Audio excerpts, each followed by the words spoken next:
So this video right here is all about what your live stream should be. So now, when someone hears live streams, they normally think about their face having to be in front of the camera and them actually constantly talking, and they can only do that for so long, right? Like an hour.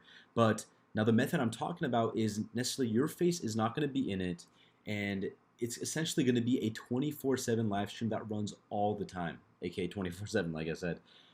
Now, the reason why you need to run live streams is because YouTube is pushing them out like hell. When something is live, it happens one time.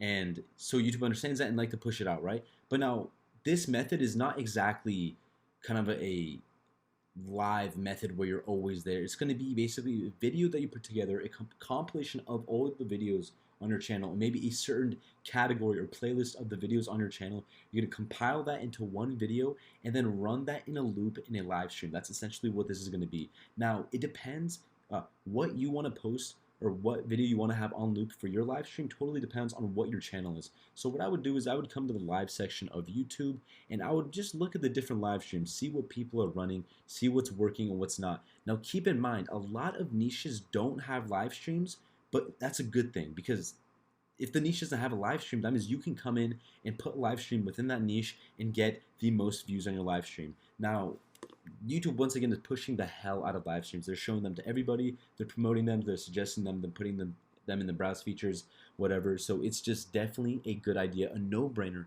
Especially if you're a smaller channel, this is a great idea and you need to do it. Now, once again, when it comes to a live stream, you have the title, the thumbnail, the description, and the tag. So you have to make sure the same thing with those is the SEO. And we'll talk about that later when it actually comes to setting up the live stream and running that. That's actually in the videos below this one right here.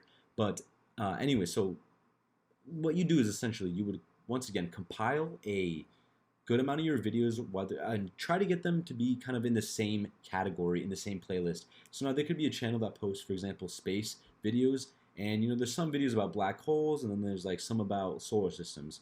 What you can do is, let's say eventually when you post like 30, 40 videos, maybe even 30 videos about black holes, for example, you would then put all those black hole videos into one long video, which is going to be about 2, 3, 4 hours long, maybe longer, maybe shorter, and then essentially you would run that on the live stream. So that's the best way I would do it, because think about it, if you compile a bunch of your videos that don't make sense and kind of don't go together, you can't really come up with a good title for that live stream. So it's a better idea that you just make sure you choose videos that are all kind of, once again, within the same playlist, within the same type of video, kind of like what I just talked about. And yeah, that is about it. That is how you would come up with the actual video that's going to be looping on your live stream, and I'll see you on the next video.